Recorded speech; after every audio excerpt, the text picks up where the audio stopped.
الحمد لله رب العالمين والصلاة والسلام على سيد الأنبياء والمرسلين وعلى آله وأصحابه أجمعين أما بعد. أعوذ بالله من الشيطان الرجيم. بسم الله الرحمن الرحيم.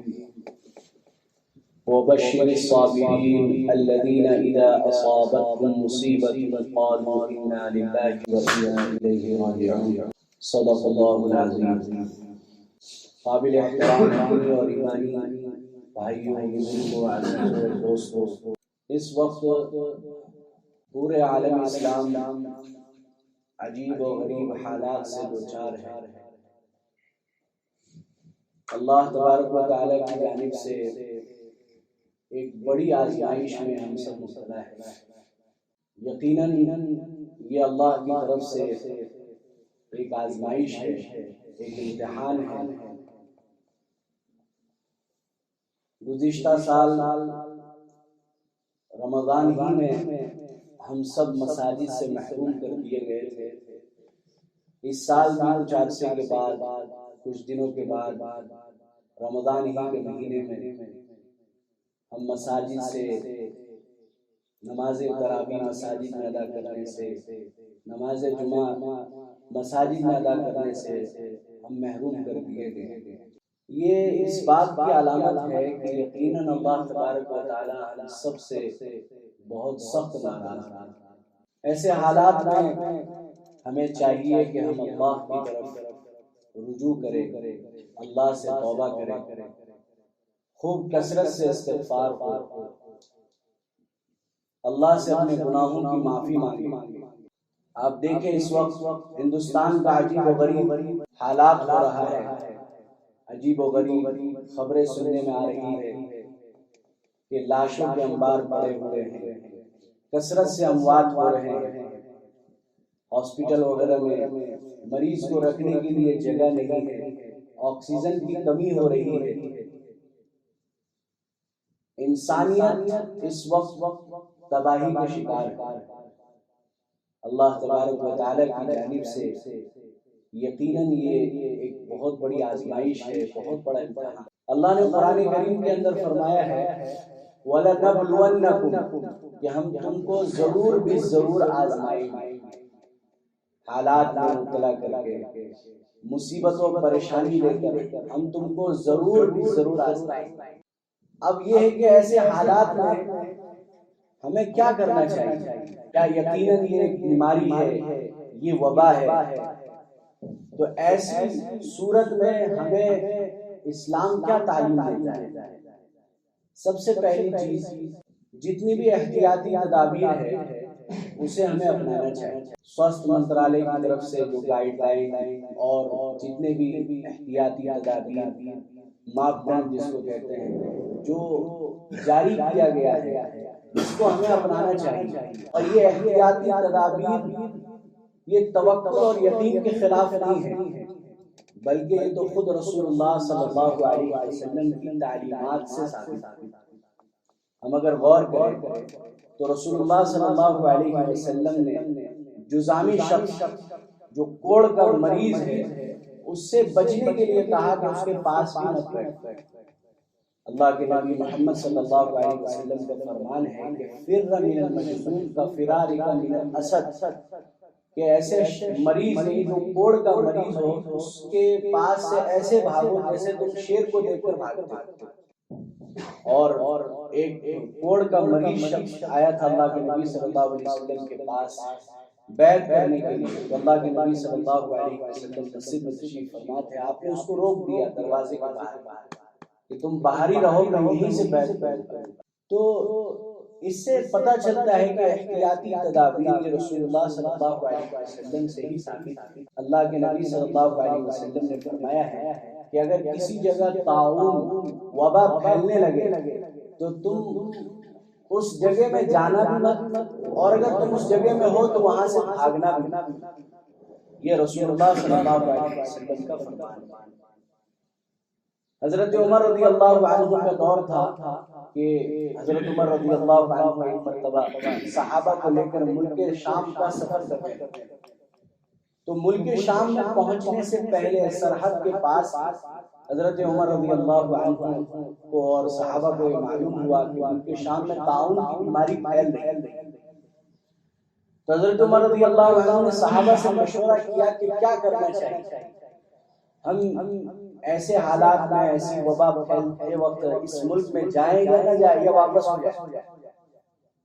تو اس سلسلے میں صحابہ کی مختلف رائے آئی۔ انصاری بعض صحابہ نے یہ کہا کہ بھائی ہم تو اپنے کام سے آئے ہیں، اپنا کام پورا کر کے ہی جائیں گے، تقدیر میں اگر موت لکھی ہوگی تو موت آئے گی۔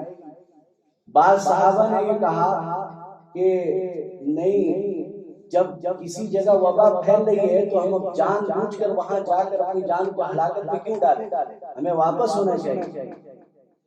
تو حضرت عمر رضی اللہ عنہ نے مہاجرین کبار صحابہ، بڑے بڑے صحابہ ہیں، ان سے رائے لی، تو انہوں نے بھی یہی رائے دی کہ اس وقت آپ کے ساتھ بڑے بڑے صحابہ موجود ہیں، آپ ان کی جان کو ہلاکت میں نہ ڈالیں، بہتر یہ ہے کہ آپ صحابہ کرام کو لے کر واپس ہو جائیں۔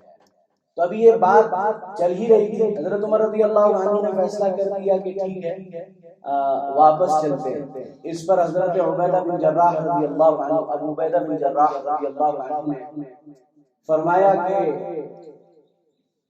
افرارا من قدر اللہ، کہ عمر کیا ہم اللہ کی تقدیر سے بھاگ رہے ہیں؟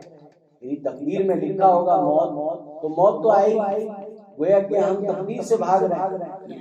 تو حضرت عمر رضی اللہ عنہ نے ارشاد فرمایا کہ نحن نفر من قدر اللہ الى قدر اللہ، کہ ہم اللہ کی تقدیر سے بھاگ کر اللہ کی تقدیر ہی میں جا رہے ہیں۔ جب یہ بات ہمیں معلوم ہو گئی ہے کہ ملک شام میں طاعون کی بیماری پھیل رہی ہے، وبا عام ہوتی جا رہی ہے، تو ہم وہاں جا کر اپنے آپ اپنی جان کو ہلاکت میں کیوں ڈالیں؟ جب ہمیں معلوم ہو گیا تو ہم واپس چلے، یہ بھی تقدیر میں لکھا ہے۔ یہ حضرت عمر رضی اللہ عنہ نے فرمایا۔ ابھی یہ بات چلی رہی تھی کہ حضرت عبد الرحمن بن عوف رضی اللہ عنہ اس جگہ آیا، تو حضرت عبد الرحمن بن عوف رضی اللہ عنہ کو جب اس مباحثے کا علم ہوا تو وہ کہنے لگے کہ مجھے اس سلسلے میں ایک حدیث معلوم ہے کہ اللہ کے نبی محمد صلی اللہ علیہ وسلم کا فرمان ہے کہ اگر کسی علاقے میں طاعون یا اس جیسی وبا پھیلنے لگے تو تم اس علاقے میں مت جانا، اور اگر تمہارے علاقے میں ایسی بیماری پھیلنے لگے تو تم وہاں سے مت جانا۔ تو یہ حضرت عبد الرحمن بن عوف رضی اللہ عنہ جب حدیث سنائی تو پھر حضرت عمر رضی اللہ عنہ نے سارے صحابہ کو اسی وقت واپس جانے کا حکم دیا، سارے صحابہ کو لے کر عمر رضی اللہ عنہ چلے گئے۔ تو یہ اس واقعہ سے بھی ہمیں یہ سبق ملتا ہے کہ احتیاطی تدابیر یقیناً ہم سب کو اپنانا چاہیے۔ ماسک کا استعمال ہوا، اسی طریقے سے سینیٹائزر وغیرہ سے اپنے ہاتھ کو صاف رکھنا، سوشل ڈسٹینس کا اہتمام، جو بھی ہدایات دی جا رہی ہے اس کا اہتمام بہرحال ہمیں کرنا چاہیے۔ اور اس کے ساتھ ساتھ ہم کو اس بیماری سے گھبرانا نہیں ہے، زیادہ صبر اور ہمت سے کام لینے کی ضرورت ہے۔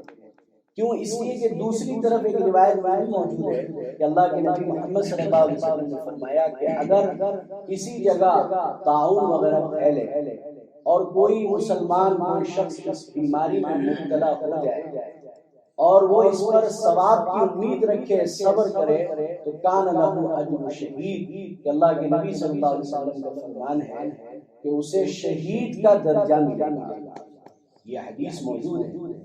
اب اس کی تشریح میں بعض محدثین نے یہ کہا کہ اس بیماری سے اگر کسی کا انتقال ہوتا ہے تو اس کو شہید کا درجہ ملے گا، اور بعض محدثین نے یہ کہا کہ نہیں، موت ضروری نہیں ہے، اگر کسی کو یہ بیماری لگ جائے تب بھی اسے شہادت کا ثواب ملے گا۔ تو اسی لیے صبر کرنے کی ضرورت ہے، ہمت سے کام لینے کی ضرورت ہے، اور صبر تو یہ پہلے صدمے کے وقت ہوتا ہے، یعنی پہلی مرتبہ جب مصیبت آتی ہے کسی کے پاس تو اس وقت صبر اور ہمت سے کام لینا ہے۔ جیسے اللہ کے نبی محمد صلی اللہ علیہ وسلم کے زمانے میں ایک عورت کا ایک بچہ انتقال کر گیا چھوٹے میں، تو وہ قبر کے پاس وہ بیٹھ کر رو رہی تھی بے تحاشا، تو اللہ کے نبی صلی اللہ علیہ وسلم کا گزر ہوا اس قبر کے پاس سے، تو دیکھا کہ عورت رو رہی ہے، تو صلی اللہ علیہ وسلم نے صبر کی تلقین کی کہ صبر. تو عورت پہچانتی نہیں تھی کہ اللہ کے رسول ہیں. وہ عورت کہنے لگی کہ اگر یہ مصیبت آپ کے اوپر آتی تو ہم بھی دیکھتے کہ آپ کیسے صبر کرتے. تو بعد میں جب اس عورت کو معلوم ہوا کہ یہ تو اللہ کے نبی صلی اللہ علیہ وسلم کی وہ عورت آپ کی خدمت میں حاضر ہوئی اور کہنے لگی کہ یا رسول اللہ، مجھے علم نہیں تھا کہ آپ اللہ کے رسول ہیں، میں نے صبر کرنا شروع کر دیا. تو اللہ کے نبی محمد صلی اللہ علیہ وسلم کا فرمان، آپ صلی اللہ علیہ وسلم نے فرمایا انما الصبر عند الصدمۃ، یہ صبر تو پہلے صدمے کے وقت ہوتا ہے. انسان بعد میں جا کر وہ صدمہ بھول جاتا ہے تو خود بخود صبر تو آ ہی جاتا ہے. لیکن جس وقت پہلی مرتبہ جب کوئی مصیبت پیش آتی ہے تو اس وقت صبر کرنا چاہیے، یہ اصل صبر. تو اسی لیے صبر کے ساتھ کام لینے کی ضرورت ہے. قرآن کریم میں اللہ تعالیٰ نے فرمایا وبشر الصابرین، کہ صبر کرنے والوں کو خوشخبری سناؤ. الذین اذا اصابتهم مصیبت، یہاں پر میں یہ بات کہہ دوں کہ اگر ہمارے گھر والوں میں سے، ہمارے قریبی رشتہ داروں میں سے، محلے والوں میں سے اگر کوئی اس بیماری میں مبتلا ہے تو ہمیں اس کی ذمہ داری بھی کرتے رہنا چاہیے، اس کا خیال بھی رکھنا چاہیے. گھر میں کوئی بزرگ اس بیماری میں مبتلا ہو تو اب بالکل بھاگنا نہیں ہے اس کو چھوڑ کر. یہ ہے کہ ہمیں ذمہ داری کرنے کی ضرورت ہے، اس کا خیال رکھنے کی ضرورت ہے. یہ ایک اسپتال ہم جہاں پر اس کا صحیح علاج ہو سکے وہاں لے کر چلے جائیں، یہ کہ ہم بھاگ جائیں. یہ انسانیت نہیں، یہ شریعت ہمیں نہیں سکھلاتا ہے، بلکہ شریعت تو ہمیں یہ حکم دیتا ہے کہ ایسے لوگوں کا ساتھ دیا جائے جو مصیبت میں، پریشانی میں، بیماری میں مبتلا ہے، ان کا تعاون کیا جائے. تو اسی لیے اللہ تعالیٰ نے فرمایا ہے کہ صبر کرنے والوں کی صفت یہ ہوتی ہے الذین اذا اصابتهم مصیبہ، کہ جب اس کو کوئی مصیبت آتی ہے تو وہ کہتے ہیں قالوا انا للہ وانا الیہ راجعون، کہ ہم تو اللہ کے مانند ہیں، اللہ ہی کی جانب سے یہ حالات آیا ہے اور اللہ ہی حالات کے مالک ہے، وہی ڈالے. وَإِنَّا إِلَيْهِ رَاجِعُونَ، اور ہم سب کو اللہ کی طرف ہی لوٹ کر جانا ہے. اس میں کوئی شک نہیں ہے کہ یہ ہمارے ہی تقدیر کا نتیجہ ہے. قرآن کریم میں اللہ نے جو فرمایا ہے ظہر الفساد فی البر والبحر بما کسبت ایدی الناس، یہ خشکی میں، تری میں، جہاں کہیں بھی بگاڑ، فساد، حالات آتے ہیں، یہ سب انسانوں کی کرتوت کا نتیجہ ہے. ما اصابتکم مصیبت بما کسبت ایدیکم، کہ جو کچھ تمہیں مصیبت آتی ہے، حالات آتے ہیں، یہ تمہارے کرتوت کا نتیجہ ہے. یہ اللہ نے قرآن میں فرمایا. تو اب ایسے وقت میں کیا کرنا ہے؟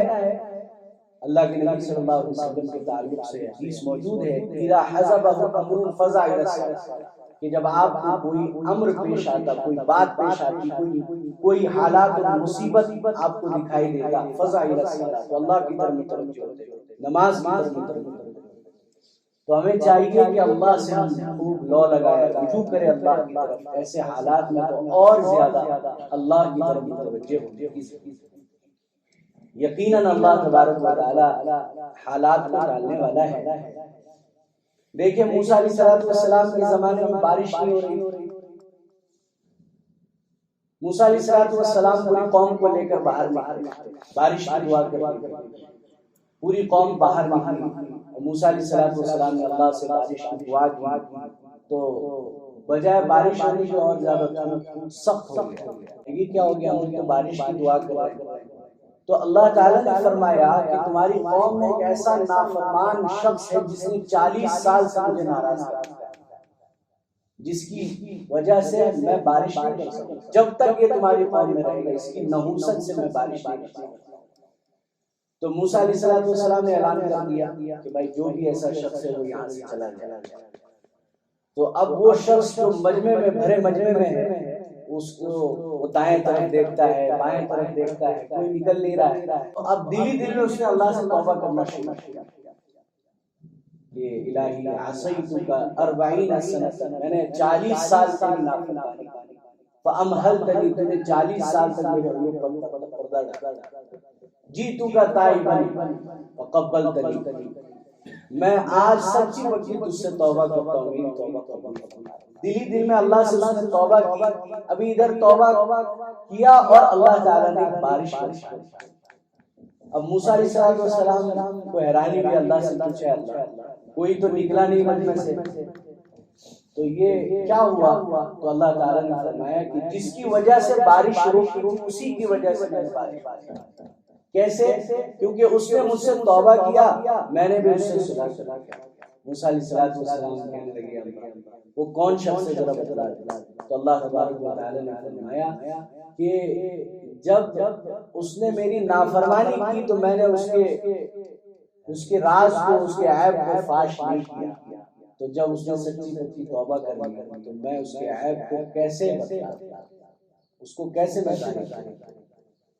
تو اسی لیے ہم سب کو چاہیے کہ اللہ سے ہم سچی سچی توبہ کریں، استغفار کریں، اور وہ منظر سامنے آتا ہے جو 1 سال پہلے اٹلی میں کسی اللہ والے نے خواب میں دیکھا تھا، انسانی شکل میں کورونا وائرس۔ یہ خواب سچ ہوتے ہوئے نظر آتا ہے۔ اس نے 1 سال پہلے انہوں نے خواب میں دیکھا تھا کہ یہ کورونا وائرس انسان کی شکل میں آیا ہے۔ اس نے پوچھا کہ بھائی تم کون ہو؟ اس نے کہا کہ میں کورونا وائرس ہوں۔ کب آئے تم؟ تو اس نے وہ تاریخ بتائی تھی کہ غالباً 29 اکتوبر، جس وقت پہلی مرتبہ یوہان چائنا کے ایک شہر میں یہ وبا پھیلنا شروع ہوا، اس تاریخ کو میں آیا، اور اس وقت اس دن ایک مسلمان خاتون کے ساتھ ظلم ہوا تھا۔ وہ یہ کہ 4 چائنیز لوگوں نے مل کر اس کے ساتھ زنا کیا تھا۔ تو اس نے دلی دل میں اللہ تعالیٰ سے یہ فریاد کی کہ اللہ میرے ساتھ یہ کیا ہو رہا ہے۔ تو سب سے پہلے ان 4 لوگوں کو یہ بیماری لگی تھی اور اس بیماری سے وہ 4 لوگ ہلاک ہوئے۔